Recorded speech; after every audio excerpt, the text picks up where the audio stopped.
棒喝可以顿悟。脑神经科学来解答。1200年前，唐朝，一个僧人走进禅堂，恭恭敬敬地向师父请教如何是佛。师父没有回答，他抄起手边的木棒，照着僧人的肩膀就是一下。僧人愣住了，然后他开悟了。你信吗？1971年，阿波罗14号宇航员埃德加·米切尔从月球返回地球的途中，透过舷窗看了一眼地球。那一瞬间，这个麻省理工博士、海军试飞员经历了一种他称之为三摩地的体验，万物一体，自我消融。回到地球后，他余生都在研究意识的本质。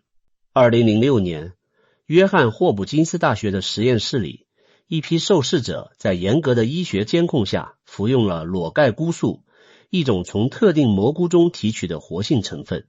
实验结束后，超过 60% 的人将这次体验评为人生中最有意义的5件事之一。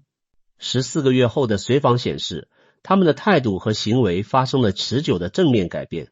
一棒子，看一眼地球，吃一颗蘑菇，3件看起来毫无关系的事，为什么都能在极短的时间内引发深刻的意识转变？今天这期视频，我要告诉你一个让我自己都震惊的结论，他们激活的是同一个大脑开关。Hello， 大家好，我是王立杰。先讲棒喝。棒喝是中国禅宗独创的教学方法，核心人物是2个人，德山宣鉴和灵济义玄。德山善用棒，灵济善用喝，后世合称德山棒，灵济喝。具体操作就是，学生来请教佛法，师父不跟你讲道理，要么一棒子打过来，要么大吼一声。听起来像课堂暴力，对吧？但如果你跟着我们这个系列走过来，你应该已经具备了破解它的全部工具。还记得我们在悟性那期建立的核心框架吗？你的大脑是一台预测发生器，它时刻在用旧的先验信念预测下一秒会发生什么。当预测和现实之间出现巨大的偏差，也就是预测误差，而且这个误差大到旧模型无法消化的时候，大脑就被迫进行一次结构性的模型更新。如果你的认知系统恰好处在临界态附近，这次更新就是一次相变，就是顿悟。现在把这个框架套到棒喝上。一个僧人走进禅堂，问如何是佛。这一刻，他的大脑在做什么？他的食神第6意识正在全速运转，他在期待一个概念性的答案，一段精妙的开示，一个可以被理解、被记忆、被炫耀的道理。他的先验信念是，师父会给我一个语言层面的回答。然后师父一棒子打过来了，这一棒不是在传递信息，这一棒是在制造一次精度权重拉满的预测误差。你在期待语言，收到的是疼痛。这个误差不经过概念思维的中转站，它直接激活杏仁核，你大脑里负责处理威胁和惊吓的那个模块。杏仁核的激活绕过了所有高层认知过滤器，等于直接把食神的电源拔了。就在食神停机的那个瞬间，一扇窗户打开了。我在悟性那期讲过，很多伟大的顿悟不是靠想出来的。阿基米德泡澡，凯库勒打瞌睡，庞加莱踏上公共汽车的台阶，顿悟总是在食神松手的时刻涌现，因为食神占用了太多带宽。他不停地分析、判断、贴标签、编故事，把整个意识系统塞得满满当当。只有当他暂时停机，更深层的觉知，我们讲过的元神才有机会浮上来。棒喝就是强制性的制造这个窗口。但这里有一个极其重要的前提，棒喝不是对谁都管用的。你随便在大街上拉一个人打他一棒子，他只会报警，不会开悟。棒喝能奏效有2个硬性条件。第一，学生的认知沙堆必须已经堆到了临界态附近，他参禅多年，日夜参究，心里那个疑团已经把他逼到了悬崖边上，就差最后一粒沙，棒喝是那粒沙。第二，师傅必须有极其精准的判断力，他要看得出这个学生此刻处在什么状态，卡在哪一层先验信念上出不来，然后在恰好的那个瞬间给出恰好的那一击。德山不是见人就打，临济不是逢人就吼，那一棒一喝的时机选择本身就是最高级的教学艺术。所以棒喝不是暴力，是认知外科手术。好，现在把镜头切到太空。我们在总观效应那期详细拆解过，宇航员在太空中看到地球悬浮在无尽黑暗中的那一瞬间，他们的默认模式网络，就是大脑里那个不停讲我的故事的模块，活动急剧下降。同时额顶网络被激活，注意力系统进入一种全开的沉浸式的状态。为什么？因为那个视觉刺激太过极端，你的先验信念里没有从400公里高空俯瞰整个地球这个选项。这个输入和你大脑里所有已有的模型之间的预测误差大到无法处理。更关键的是，这个刺激是全感官的、沉浸式的、无法逃避的，你就漂浮在太空里，没有任何注意力竞争，精度权重被拉到了极限，结果就是旧的自我模型扛不住了。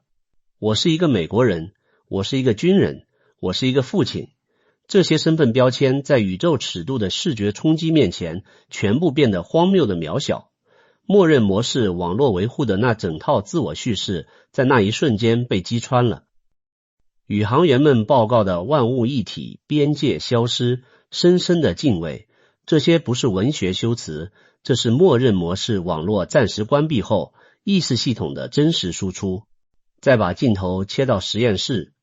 2019年，伦敦帝国理工学院的罗宾·卡哈特·哈里斯，就是我们在打坐那期提到的那位研究者，提出了一个叫做无政府大脑的模型。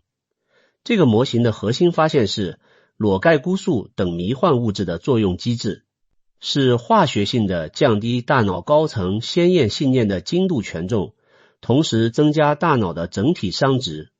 说人话就是，原本那些被你的大脑当作绝对真理紧紧抓住的信念，突然间变松了。被这些刚性信念长期压制的底层感官数据一下子涌了上来，而在这个过程中，默认模式网络的活动大幅下降。大脑功能磁共振图像显示，迷幻体验中的大脑状态和资深冥想者的大脑状态在结构上高度相似。你看到共同点了吗？棒喝，物理性的中断默认模式网络，一棒子或一声吼，通过极端的身体性刺激，绕过概念思维，直接打断食神的运行。总观效应，感知性的中断默认模式网络，一个极端的无法被旧模型消化的视觉输入，冲击到自我叙事系统，无法继续维持运转。迷幻剂，化学性的中断默认模式网络，通过改变神经递质的活动模式，从内部降低高层先验信念的精度权重。3条完全不同的路径，3种完全不同的介入方式，但做的是同一件事，让你大脑里那个不停讲我是谁、我在哪儿、我想要什么的叙事生成器暂时闭嘴。当这台机器停下来的那一瞬间，你才有可能第一次看见，原来没有那些故事的世界长这样。那是不是意味着我们必须飞到太空，或者吃蘑菇，或者找一个禅师来打我们一顿？不是，因为生活本身就在给你棒喝。你仔细回想一下你人生中那些所谓的转折点。很多人在描述自己最深刻的成长经历时，用的词往往是那次打击让我彻底醒了，一次重大的失败，一场突如其来的疾病，一段关系的崩塌，至亲的离世。这些事件有什么共同点？它们都是你的先验信念完全没有预料到的极端输入。你的人生模型里没有我会破产这个选项，没有他会离开我这个选项，没有他会死这个选项。当这些事件发生的时候，预测误差大到你的整个世界模型都扛不住了。旧的自我叙事，我是成功的，我的人生在掌控之中，一切都会好的，在一瞬间瓦解。如果这个人恰好处在认知的临界态附近，如果他有足够的内在资源去承接这次冲击，而不是被摧毁，那这次瓦解就不是崩溃，而是重生。这就是为什么很多人回忆起人生最痛苦的时刻时会说，那是发生在我身上最好的事。不是因为痛苦本身有什么好处，而是因为痛苦制造了足够大的预测误差，强制性的摧毁了旧模型，给新模型的涌现腾出了空间。生活给你的棒喝和禅师给你的棒喝在神经机制上是同一件事，区别在于禅师的棒喝是精准的、可控的，在你准备好的时候给你的。生活的棒喝是随机的、野蛮的，不管你准备好了没有，都会来的。讲到这里，我想加一个可能会让你意外的类比。你有没有想过，恋爱里的心动在某种意义上也是一种微型的食神灭活？心理学上有一个非常经典的实验叫吊桥效应。1974年，心理学家达顿和阿伦在温哥华做了一个实验，他们让一位有魅力的女性分别在一座摇摇晃晃的高空吊桥上和一座低矮稳固的桥上拦住过桥的男性，请他们填问卷并留下电话号码。结果吊桥上的男性后来给那位女性打电话的比例远远高于稳固桥上的男性。为什么？因为吊桥制造了恐惧，恐惧激活了杏仁核，杏仁核的激活导致心跳加速、手心出汗、呼吸急促，而这些生理反应和心动的生理反应几乎一模一样。大脑分不清我在害怕和我被它吸引了，它只知道我的身体在剧烈反应。食神在惊吓中暂时松动了对情境的理性分析，于是把恐惧的生理唤醒，错误地归因为浪漫的吸引力。这里要说明一下，把吊桥效应和食神灭活关联，是我们基于之前的认知框架做的延伸解读。这个实验的原始理论框架是唤醒的错误归因，并不涉及默认模式网络的相关研究。这就解释了一件你可能早就直觉性的知道，但没想过为什么的事。为什么约会的老手都知道要带对方去做刺激的事？过山车、恐怖片、蹦极、密室逃脱，不是因为这些活动本身有多浪漫，而是因为这些活动制造了生存性的刺激，激活了杏仁核，暂时打断了默认模式网络的正常运转。在这个窗口期，对方对你的判断就绑定了那些强烈的生理唤醒信号。更经典的场景是英雄救美，一个人正处于危险之中，杏仁核全面激活，食神的防线在恐惧中彻底瓦解。这时候出现了一个人，把他从危险中拉了出来。那个人的形象就在食神最脆弱的那个瞬间被深深地写进了他的情感记忆。不是因为他有多优秀，而是因为他恰好出现在了默认模式网络停机的窗口里。当然反过来也成立，无论性别，这个机制都是通用的。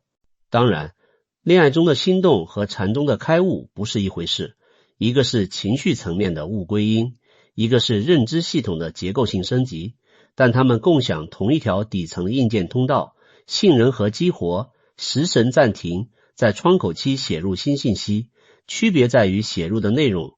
恋爱写入的是这个人让我心动，开悟写入的是原来世界是这样的。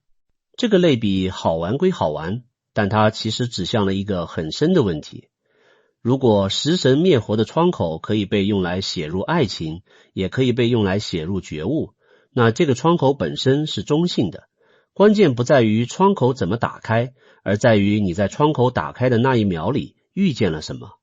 禅中的棒喝之所以能通向开悟，而不是通向恋爱或者心理创伤，是因为接受棒喝的人在那一棒之前已经做了大量的准备工作，他的认知沙堆已经堆到了临界态，他内心的疑团已经积蓄到了临界压力。那一棒打开的窗口里，等待涌入的不是某个人的面孔，而是他参了10年的那个问题的答案。同样的道理也适用于生活中的棒喝。同一场破产，有人从此一蹶不振，有人从此大彻大悟。区别不在于那一棒打得多重，而在于被打的那个人在挨打之前的认知沙堆堆到了什么高度。所以我想把今天所有的线索收束成一句话：开悟不难，难的是你在窗口打开的那一秒里准备好了什么。如果你一辈子只堆了恐惧和欲望的沙子，那窗口打开的时候涌进来的就是更强烈的恐惧和欲望。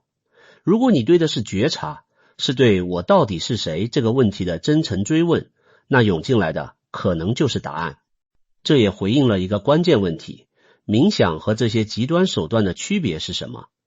冥想是你自己一点一点调低鲜艳权重，安全可控但慢。迷幻剂是化学性的，一下子把权重拉低，快猛，但你无法控制窗口打开后涌进来什么。棒喝是师傅帮你在恰好的时机制造一次精准的冲击，前提是师傅能看准你的状态。而生活的打击是最野蛮的版本，他不管你准备好了没有，随时可能给你来一棒子。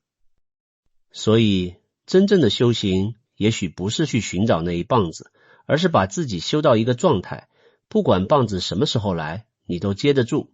但这又引出了一个更深的问题，我们今天讨论的所有开悟时刻、棒喝、总观效应、迷幻体验，它们都有一个共同的局限，它们是暂时的。